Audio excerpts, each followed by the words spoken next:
Hey YouTube, Barney Black here, running with MS, part 4 of my symptoms story, I guess. But before I give you another symptom that I experienced, I wanted to talk a little bit about what my MS is. I have relapsing remitting multiple sclerosis, and I also wanted to talk a little bit about what a relapse is.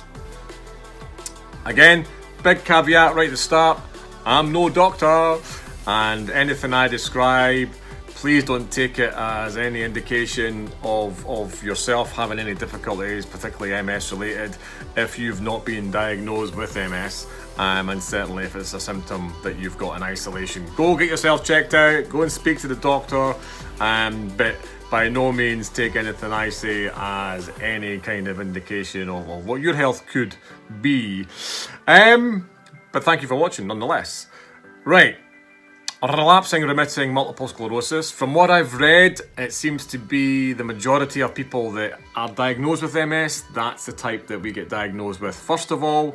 There are people that get diagnosed straight away with secondary progressive and progressive multiple sclerosis, which take you into a more challenging space, and thankfully I have to be grateful I'm not there.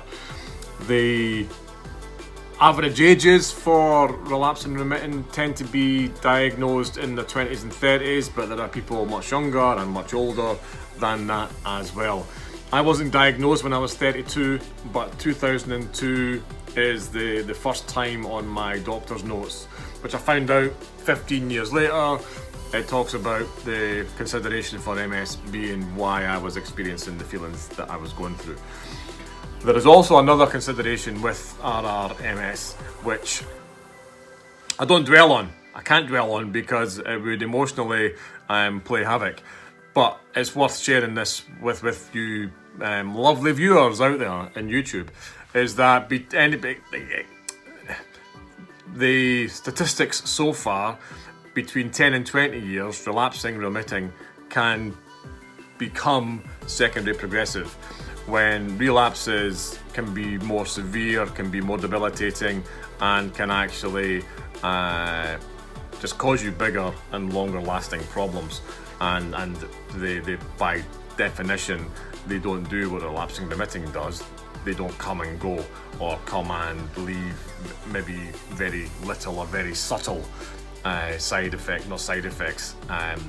residual symptoms is possibly the best way to describe that. So, what is a relapse? A relapse, as far as I understand it, is a new symptom that has lasted at least 24 hours. So just feeling uncomfortable in the morning, that doesn't count as a relapse. It's got to be a new symptom that lasts 24 hours or more. And it also has to occur at least 30 days after any previous relapses that you've had. So I don't think I've had any significant relapses in 18 months or so. I actually go to see my neurologist on the 21st of this month. I believe I'll have an MRI scan which will confirm whether or not there has been any new lesions either in my brain or in my spinal column, where I have lesions in both places at the minute. I think I've got more in my spinal column than I do my brain, but don't quote me on that. It's been a while since I've seen the scans.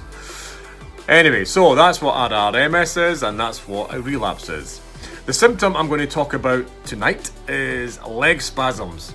Leg spasms, the best way to describe what it is if you can imagine you're at the doctor's and you're getting your knee reflexes checked. And when the doctor taps your knee with the hammer, your leg jumps up. That's what spasms are. That's what happens to me. I'm lucky enough that they don't cause me any pain. They do tend to happen mainly in the evening, but not exclusively in the evening. I've experienced leg spasms through the day. It's a symptom that I have on a regular basis.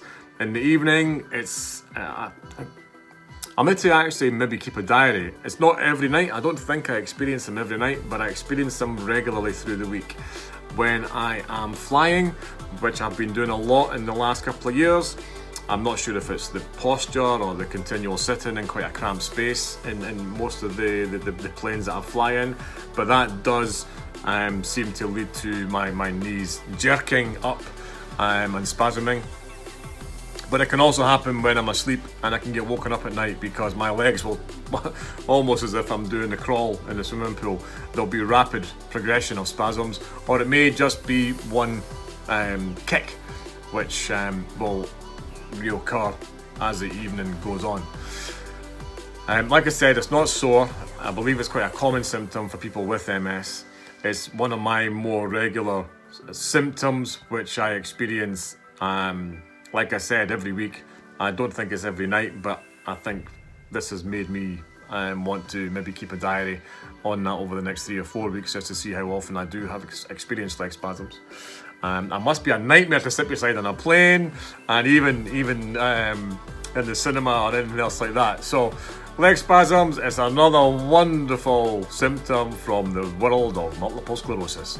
Thanks for watching. If you're a subscriber, thank you very much. For those of you who have just subscribed recently, thank you for joining my channel. I've got over 40 now. I'm looking to try and get 100 subscribers by the end of the year, which sounds like a nice round number. So share the love, share the videos. If you know anybody into running or is wanting to find out more about multiple sclerosis, please share. Thanks for watching. I'm Barney Black. Be cool.